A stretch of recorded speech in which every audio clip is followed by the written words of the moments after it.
Welcome back to my channel Pratibha nursing tutor.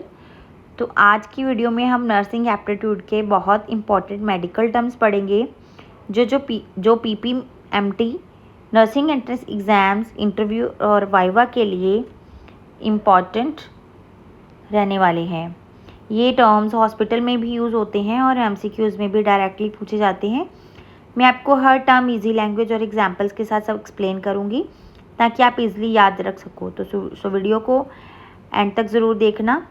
और आज का हमारा फर्स्ट है जो इम्पॉर्टेंट मेडिकल डिवाइसेस के बारे में बात करेंगे। जो हमारी इम्पॉर्टेंट मेडिकल डिवाइसेस हैं वो हैं ग्लूकोमीटर, जिससे हम ब्लड शुगर का लेवल है वो चेक करते हैं, उसको बोलते हैं ग्लूकोमीटर। दूसरा है स्फिग्नोमैनोमीटर। तो स्फिग्नोमैनोमीटर भी एक तरह की डिवाइस होती है जो हम भी ब्लड प्रेशर चेक करने के लिए करते हैं, ब्लड प्रेशर चेक करने के लिए यूज़ करते हैं स्फिग्नोमैनोमीटर। तो पल्स ऑक्सीमीटर है जो वो पल्स ऑक्सीमीटर से हम क्या करते हैं, ऑक्सीजन को, पेशेंट की ऑक्सीजन सैचुरेशन चेक करते हैं, सैचुरेशन, ठीक है, सैचुरेशन चेक करते हैं, SpO2 जिसको बोलते हैं। तो स्टेथोस्कोप किस लिए यूज़ होता है, use to auscultate heart and lung sounds. Heart and lung sounds को सुनने के लिए हम स्टेथो का यूज़ करते हैं। फिर है थर्मामीटर। जो थर्मामीटर है वो किस लिए यूज़ करते हैं, बॉडी का टेम्परेचर चेक करने के लिए हम थर्मामीटर का उपयोग करते हैं। तो चलिए नेक्स्ट देखते हैं वाइटल साइंस एंड और उसकी नॉर्मल रेंजेस। तो जो हमारे 5 वाइटल साइंस हैं स्टूडेंट्स, पहले 4 थे अब 5 हो गए हैं, पेन भी एक ऐड हो गया है।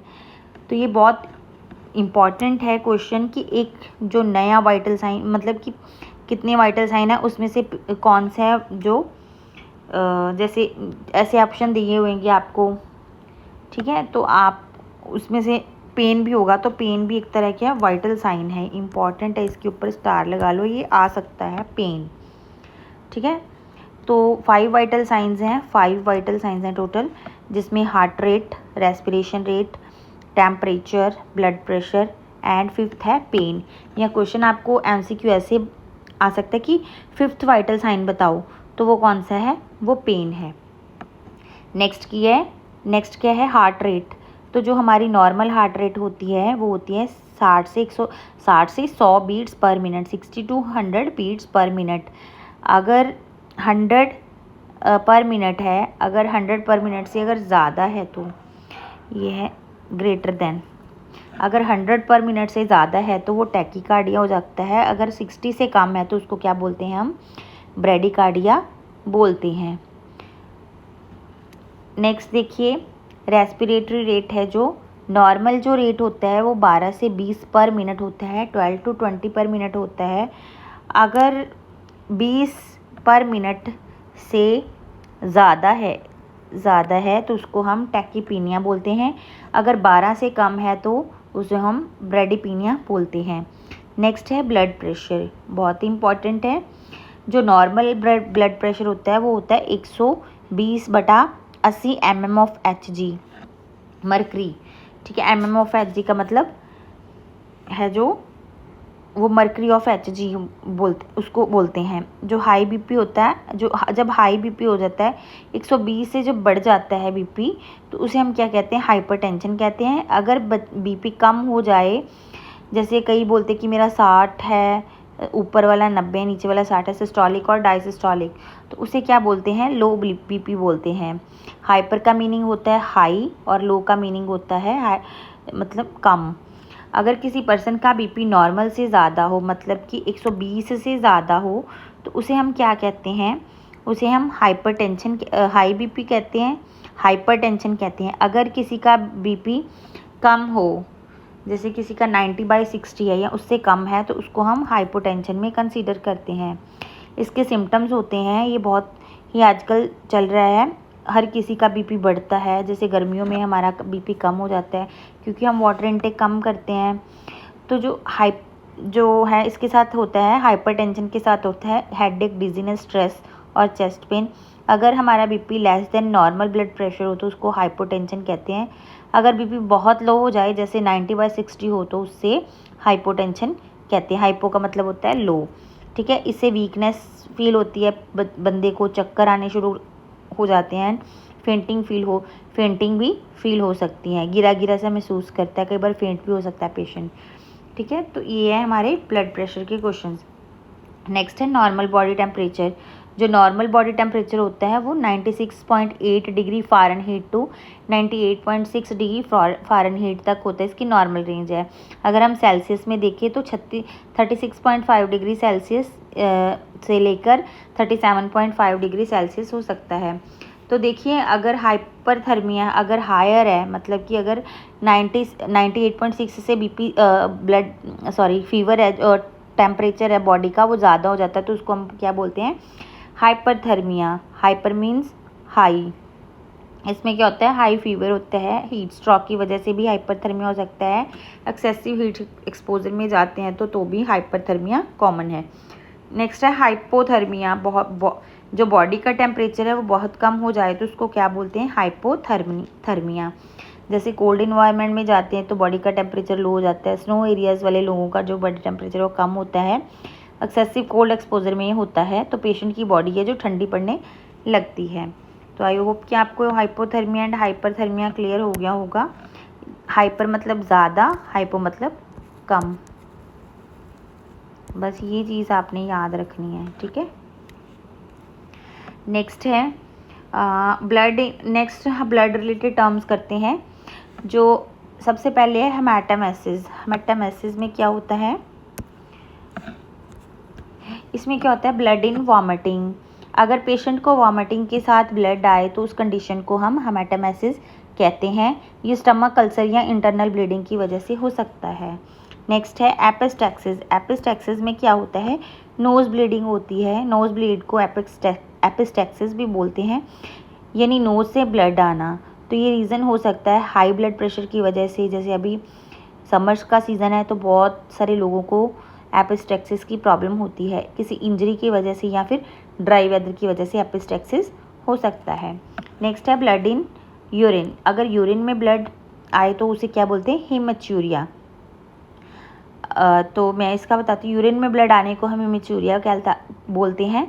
ये क्यों होता है, कई बार किडनी स्टोन होता है तो भी यूरिन के साथ ब्लड आने लगता है। कई बार यूरिनरी ट्रैक इन्फेक्शन हो जाती है तो भी ये समस्या आ जाती है। कई बार किडनी डिजीज़ में भी ये ब्लड आ सकता है यूरिन के साथ। तो नेक्स्ट है मलीना।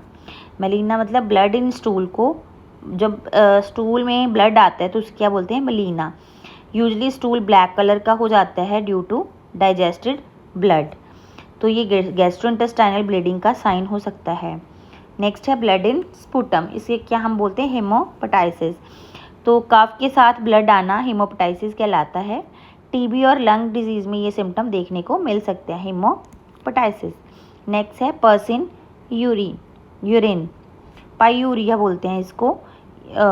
इसमें क्या होता है, यूरिन में पस आती है और ये यूरिनरी ट्रैक इन्फेक्शन की वजह में कॉमन से होता है, ये कॉमन है यूटीआई में। नेक्स्ट देखिए students, urine less than normal. अगर नॉर्मल से यूरिन कम है तो उसे क्या बोलते हैं, ओलिगोयूरिया। ठीक है, नॉर्मल से कम यूरिन का अगर आउटपुट है, पेशेंट को आउटपुट उसको ओलिगोयूरिया आ रहा है, 30 ml से कम यूरिन आ रहा है तो उसका मतलब क्या है, उसको ओलिगोयूरिया है। अगर पेशेंट बहुत कम यूरिन पास करे तो उसको ओलिगोयूरिया बोलते हैं। ये डिहाइड्रेशन या किडनी प्रॉब्लम की वजह से होता है, जिनको किडनी की समस्या होती है। ठीक है, जिनका क्रिएट वगैरह बड़ा होता है उनको ये प्रॉब्लम होती है। फिर है येलो पिगमेंटेशन। येलो पिगमेंटेशन में क्या होता है, जॉन्डिस बोलते हैं उसको। स्किन और आइज़ येलो हो जाए तो उस कंडीशन को हम जॉन्डिस बोलते हैं। ये लीवर डिसऑर्डर की वजह से होता है। बिलिरुबिन लेवल बढ़ने पर भी स्किन है जो येलो दिखने लगती है। नेक्स्ट देखिए, ब्लिश डिस्कलरेशन ऑफ द स्किन। तो इसमें क्या होता है, इसको क्या बोलते हैं, साइनोसिस हम बोलते हैं ना उसको। जैसे साइनोसिस क्यों हो जाता है, नेल्स वगैरह है जो ब्लू कलर की होनी शुरू हो जाती हैं जब हम सर्दियों में देखते हैं, बहुत ठंड की वजह से, क्योंकि ऑक्सीजन नहीं प्रॉपर मिल पाती बॉडी टिश्यूज़ को, इस वजह से उसको पेशेंट को साइनोसिस हो सकता है। या बच्चों में छोटे न्यू बॉर्न बेबीज़ में ये ज़्यादा देखने को मिलता है। ठीक है, नेल्स, लिप्स एंड फिंगर्स क्या है, ब्लू कलर की हो जाती हैं। नेक्स्ट क्या है, hypoxia. Low level of oxygen in tissues. Hypoxia, tissues में जो ऑक्सीजन कम पहुंचने की वजह से हाइपोक्सिया हो जाता है। तो इसमें क्या होता है, ब्रेथलेसनेस होती है, रेस्टलेसनेस रहता है पेशेंट और समटाइम्स कंफ्यूज भी हो सकता है पेशेंट। नेक्स्ट है स्वेलिंग ऑफ द बॉडी और फ्लूइड अकामुलेशन। तो इसे क्या कहते हैं? एडीमा कहते हैं, एडीमा।